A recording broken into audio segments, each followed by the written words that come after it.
ஒவ்வொருவருக்குமே மூன்று முகங்கள் இருக்கிறது. கொஞ்சம் தள்ளி நில்லுங்க. அவர் என்ன தள்ளி நிற்பாரா? ஏன் உங்களுக்கு இதான் ரோடா தெரியுதா? அப்படி போக தெரியாதா? கோயிலுள்ள வந்த உடனே எவ்வளவு பக்தி, அந்த பக்தி எங்கிருந்து வருதுன்னு தெரியாது.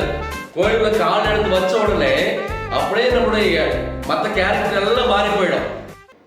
அன்பான மக்களை, நம் ஒவ்வொருவருக்குமே மூன்று முகங்கள் இருக்கிறது.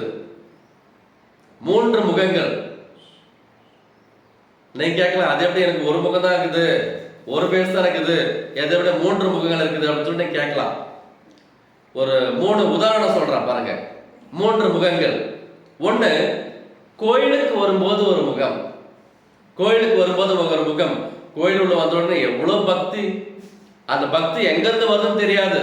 கோயிலுள்ள கால் எடுத்து வச்ச உடனே அப்படியே நம்முடைய மற்ற கேரக்டர் எல்லாம் மாறி போயிடும். கேரக்டர்லாம் மறைஞ்சு போயிடும்.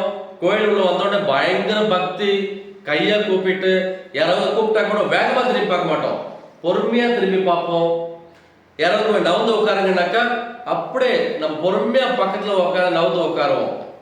நம்முடைய முகம் கோயில்ல இருக்கும்போது நம்முடைய முகம் வேற மாதிரி இருக்கும். அது முதல். ரெண்டாவது முகம் பாத்தீங்கன்னாக்கா நம்ம ஏரியால ஏதோ ஒரு இதோட சொல்லுவாங்களே, ஏரியாவுக்கு வாடா அப்படின்னு சொல்லுவாங்களே, அதுபோல நம்ம ஏரியாவில் ஒரு முகம் இருக்கும். அங்க நம்ம பைக்ல போயிட்டு இருப்போம். யாராவது ஒருத்தர்கிட்ட அவங்க ஏரியாவா இருக்கு அந்த ஆளு, கொஞ்சம் தள்ளி நில்லுங்க. அவர் என்ன தள்ளி நிற்பாரா? ஏன் உங்களுக்கு இதான் ரோடா தெரியுதா? அப்படி போக தெரியாதா? கோயில் இருக்கும்போது அப்படி சொல்ல மாட்டாங்க. கோயில்ல வேற ஒரு முகம். ஆனா நம்ம ஏரியாவில் இருக்கும் பொழுது அங்க வேற ஒரு முகம் இருக்கும். ஏன்னா நம்ம கூட இருக்கிறவங்க, அக்கம் பக்கத்து ஆளுங்க யார் எவரு நம்மளுக்கு எல்லாமே தெரியும். அதனால யார் என்ன பேசினாலுமே நம்ம என்ன பதில் சொல்லணும் ஆல்ரெடி ரெடிமேடா நம்ம வச்சிருப்போம். யார்கிட்ட எப்படி பேசணும் அப்படின்னு சொல்லிட்டு ரெடிமேடா வச்சிருப்போம். அது ரெண்டாவது முகம். மூன்றாவது முகம் எதுன்னு பாத்தீங்கன்னாக்கா நம்முடைய பர்சனல், தனிப்பட்ட கேரக்டர்.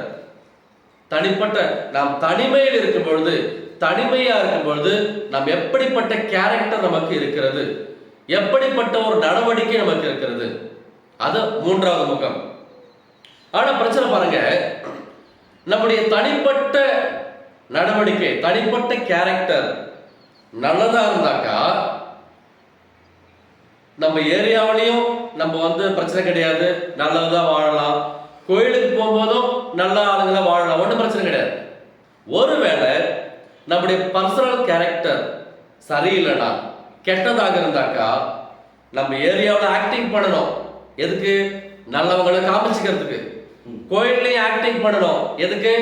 நல்லவங்களை நம்மளை காமிச்சுக்கிறதுக்கு. ஏன்னா பர்சனல் கேரக்டர் சரியில்லை நம்மளுக்கு. ஆக பர்சனல் கேரக்டர் நல்லதாக இருந்தால் நம்ம எங்க போனாலும் ஆக்டிங் பண்ணணும்னு அவசியம் கிடையாது, நடிக்கணும்னு அவசியம் கிடையாது. எங்க போனாலுமே நாம் நல்லவர்களாக இருக்க முடியும், ஒரே பேச கொண்டவர்களாக வாழ முடியும்.